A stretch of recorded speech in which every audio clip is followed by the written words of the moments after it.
Hola. Bryson DeChambeau, 2 under, 68. Bryson, hard to come by red numbers today. What was working well for you? I felt like a lot of things were working well for me. I was driving it well. My iron play was impeccable.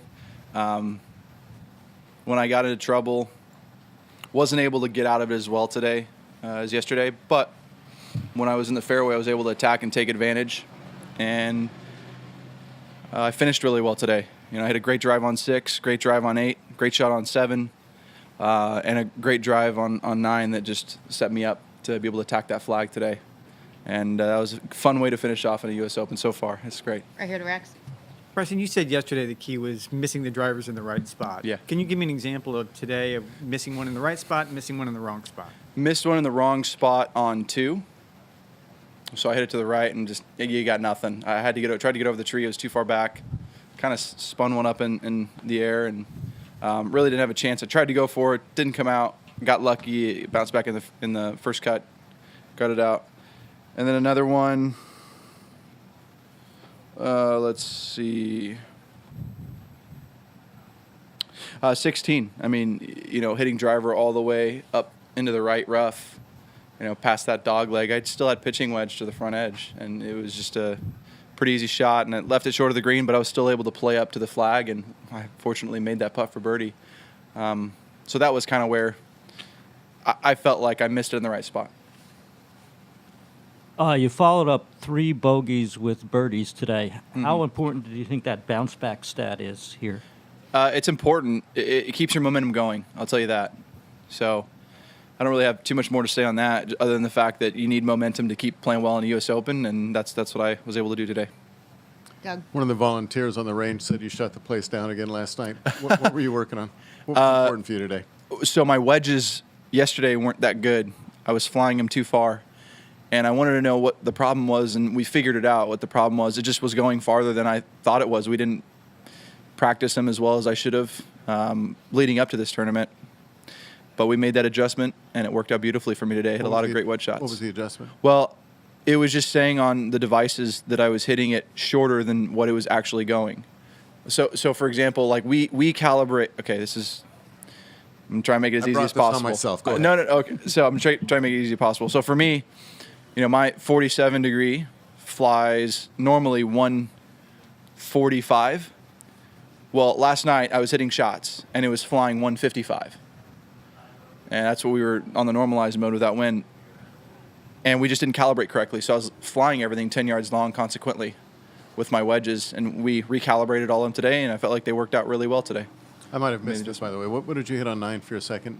Pitching wedge. Pitching wedge. Yeah. Thank you. Yeah. We're going to go here to the WebEx. Only 2 scores, rounds under par so far today. How does that play into your confidence for this weekend? I feel great. I mean, confidence is at an all-time high right now.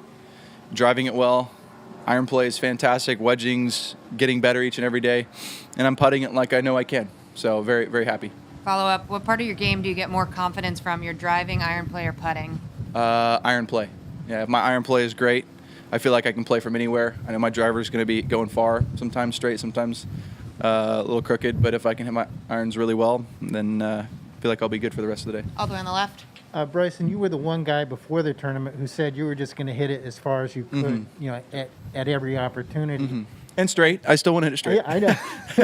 but the fact that you have that in your arsenal, do you feel like your round today just shows you create more birdie opportunities Absolutely. than anybody else out here? And Absolutely. So when you look at the conditions, what kind of advantage does that give you? Yeah, I wanted to play as hard as possible. I feel like there's so many holes out here that I can take advantage of that some people can't. Now, that doesn't mean that I'm going to win or anything, right? You still got to execute. You still got to hit the driver straight. If I'm hitting the driver far but all over the place, you can't make birdies from the rough. It's very difficult too. So I still have to work on hitting it straight while hitting it far. And that's a unique combo that I'm going to strive for the rest of my life. And just one follow-up.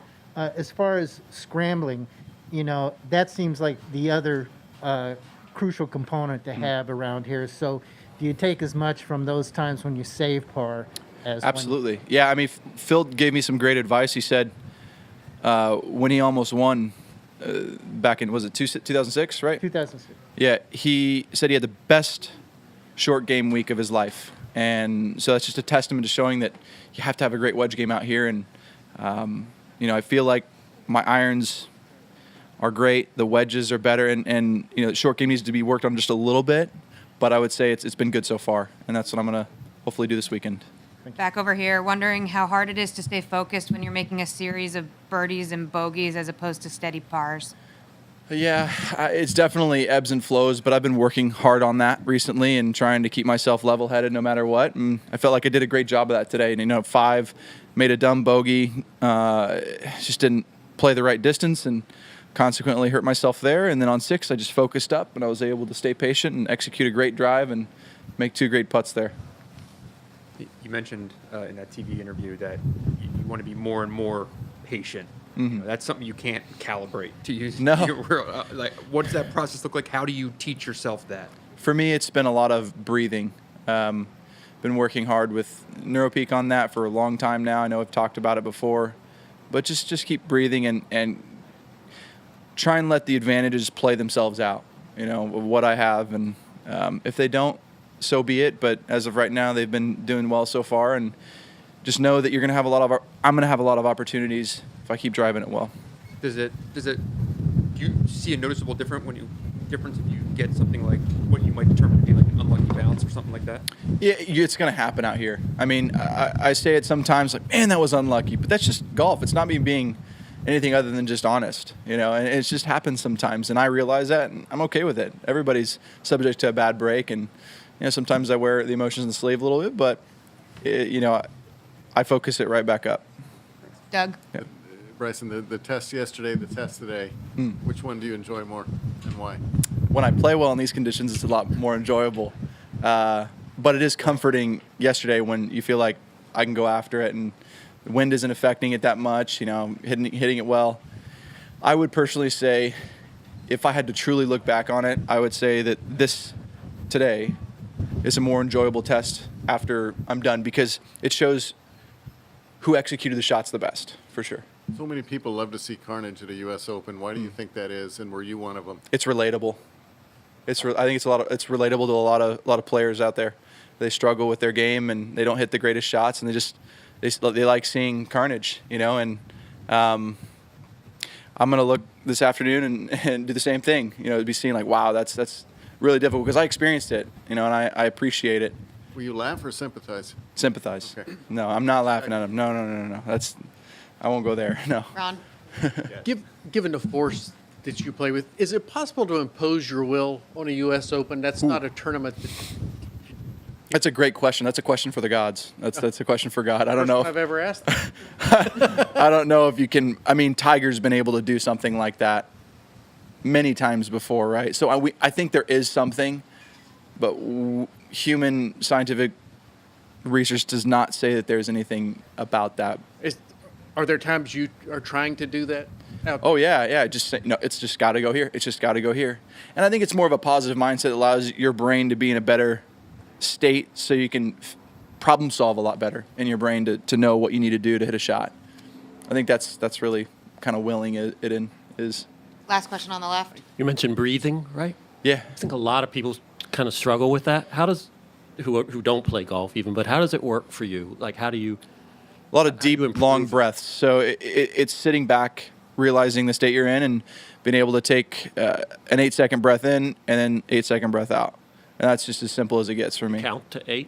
I mean, it's somewhere around there. I don't do it like perfectly on 8, but it's definitely just to calm myself down. Thanks. Yeah. Thanks, Bryson. Thank you, guys.